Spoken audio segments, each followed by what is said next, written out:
Alors bonjour tout le monde. Aujourd'hui, on va voir une simulation sur les appareils de protection électrique pour pouvoir démarrer, arrêter un moteur et aussi le protéger contre les courts-circuits et les surcharges. Alors pour cela, on aura besoin de l'alimentation que je vais le trouver ici dans ce symbole qui s'appelle Power Feeding. Je vais utiliser uniquement 3 phases, L1, L2 et L3. Très bien. Pour la protection contre les courts-circuits, on va utiliser un sectionneur porte-fusible, dont je vais le trouver normalement ici. Fuses disconnect. Voilà. Comme vous voyez ici, c'est pas vraiment le symbole d'un sectionneur, mais bon, on va dire que c'est un sectionneur porte-fusible. Pour le démarrage et l'arrêt du moteur, on va utiliser un contacteur qu'on va le trouver ici dans Switches Connectors. Voilà. Pour la protection contre les surcharges, on va certainement utiliser un relais thermique dont le symbole il sera ici. Très bien. Et à la fin, on aura besoin de notre moteur. Donc, je vais utiliser ici un simple moteur asynchrone à rotor à cage d'écureuil. Parce que le rotor ici, vous voyez qu'on n'avait pas accès au rotor, uniquement au stateur. Très bien. Alors, ce qui nous reste, c'est de faire la liaison entre ces différents équipements. Alors, je connecte ça pour la première phase. Très bien. La deuxième phase et la troisième phase. Pour le sectionneur porte-fusible vers le contacteur, du contacteur vers le relais. Rappelez bien que le relais, il ne fonctionne jamais seul pour la protection. Il doit être associé à un contacteur. Il y a un appareil qui contient les deux, qu'on appelle un disque contacteur. Très bien. Là, c'est la partie, comment dirais-je, puissance. Maintenant, on doit faire la partie commande. La partie commande, on doit le faire en utilisant une tension de commande qui sera beaucoup plus basse par rapport à celle de la puissance. Pour cela, je dois abaisser la tension, certainement en utilisant ici un transformateur.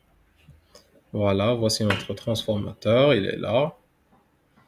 Très bien, alors je vais le connecter ou bien le brancher aux différentes phases. Peut-être celui-là va être connecté à la phase 3. Celui-là va être connecté à la phase 2. Bien. C'est là la connexion et là c'est la connexion. Parfait. Pour le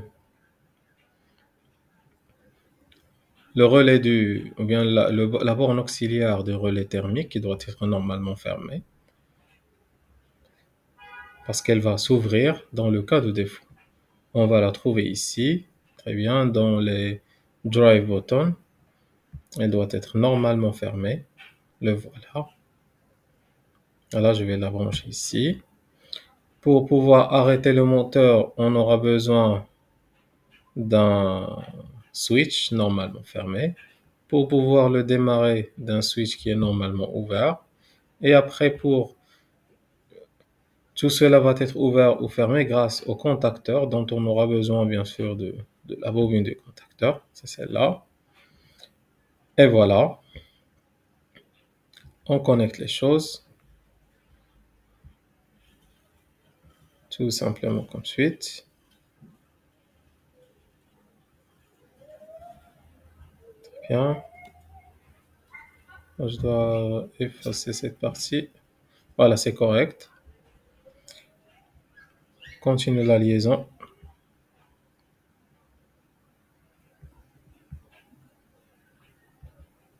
Et lorsqu'on termine avec la bobine, on va revenir vers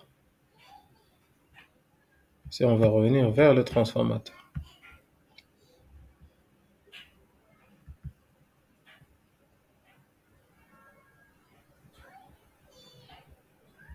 Très bien. Et on a terminé le circuit. Je vais jeter un coup d'œil sur la simulation. Voilà.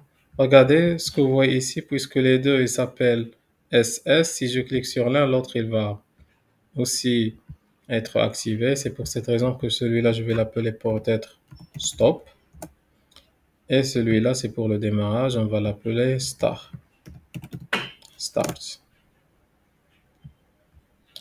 Je lance la simulation. Regardez. Lorsque je clique sur Start, la bobine s'active. Mais bien sûr, elle n'active pas le contacteur. C'est pourquoi? Parce qu'ils n'ont pas le même nom. Alors ici, puisque le contacteur il s'appelle KM, alors je vais l'appeler KM1. Et même la bobine, je vais l'appeler KM1 pour dire que c'est le même équipement. Le F, c'est correct, start, stop. Le F ici, je vais l'appeler Q pour dire que c'est un sectionneur porte-fusible. Et voilà, lorsque je clique comme ça, la bobine s'active et bien sûr, le contacteur, il se ferme. Donc pour démarrer le moteur, il suffit de fermer le sectionneur déjà porte-fusible, cliquez sur Start et vous voyez que le moteur s'active. Lorsque je relâche le Start, et bien sûr, le KM1 n'est plus, ou bien la bobine du contacteur n'est plus activée. Ainsi, il n'y aura plus de champ magnétique pour fermer le contacteur, bien pour maintenir la fermeture du contacteur. C'est pour cette raison qu'on doit utiliser ici une borne auxiliaire de maintien qui sera en parallèle avec le bouton d'arrêt, de démarrage, je veux dire. Très bien. Que je vais la relier en parallèle pour assurer le maintien. Donc, on va cliquer ici. Très bien.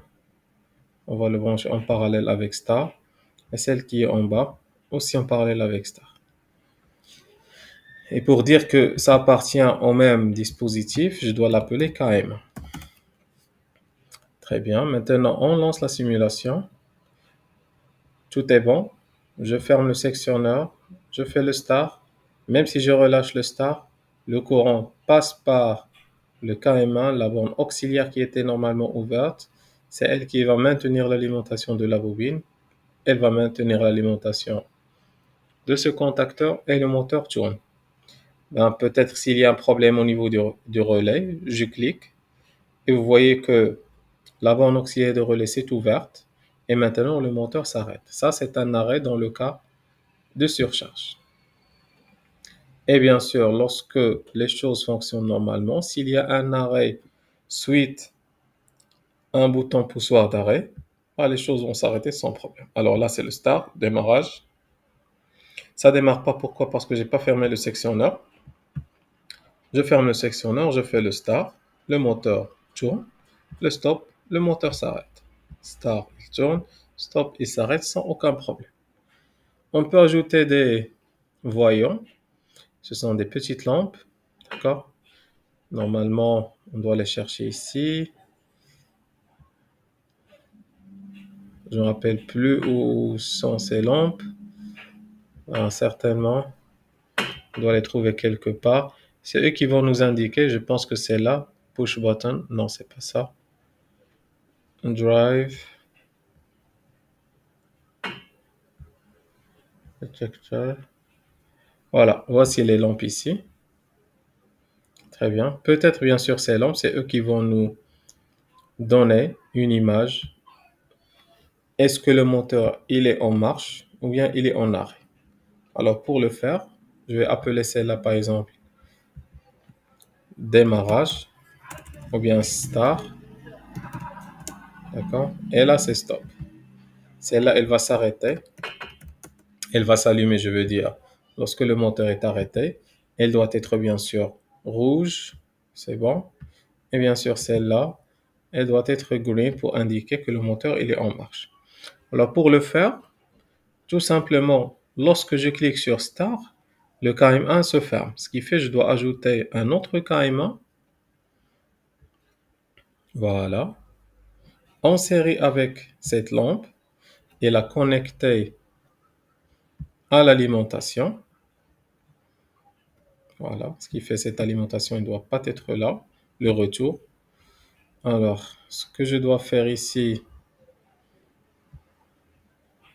distribuer cette alimentation pour cette borne auxiliaire, pour la lampe, et le retour, ça sera en bas, connecté à celle.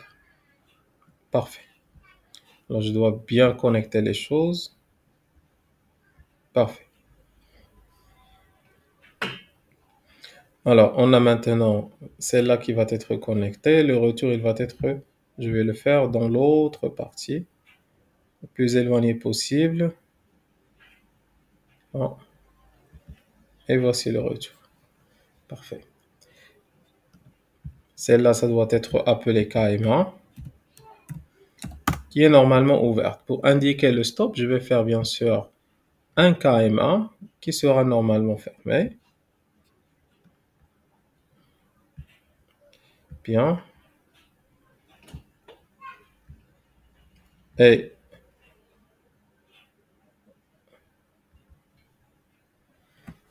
on va voir. C'est bon. Je vais lancer. Je vais l'appeler déjà le KMA. Je vais l'appeler KMA. Voilà, je lance la simulation. Lorsque je clique, je ferme le sectionneur. Je clique sur Start. Regardez la lampe verte qui s'allume. Lorsque je fais Stop, là, il n'y a pas l'allumage de la lampe. Peut-être elle doit être red. Je ne sais pas pour quelle raison. Attendez. On va s'assurer que les deux s'activent. Voilà, c'est correct.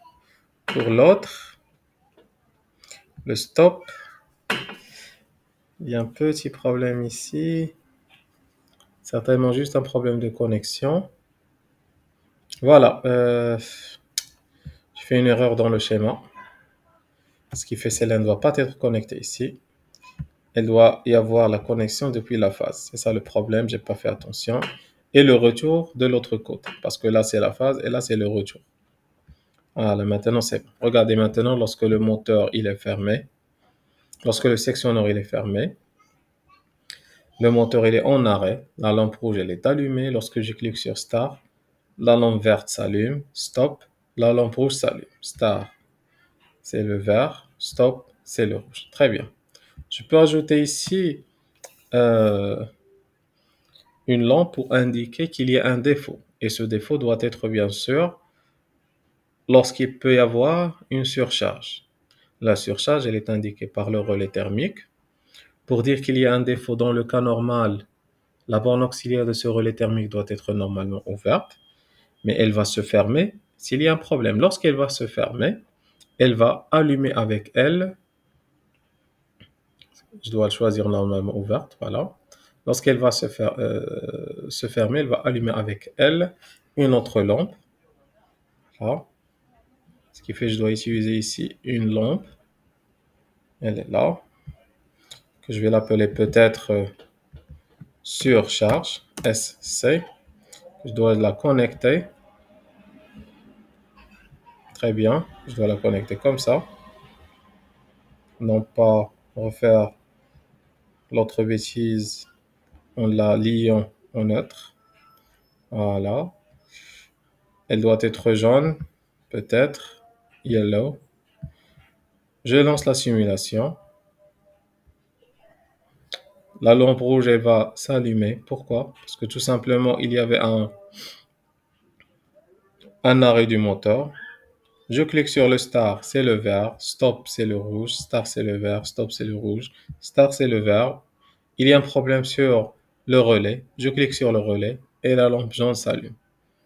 Et là, maintenant, on a l'arrêt du moteur en signalant qu'il y avait un problème, bien sûr, au niveau de relais thermique qui a signalé la présence d'une surcharge. C'était un arrêt à cause de surcharge.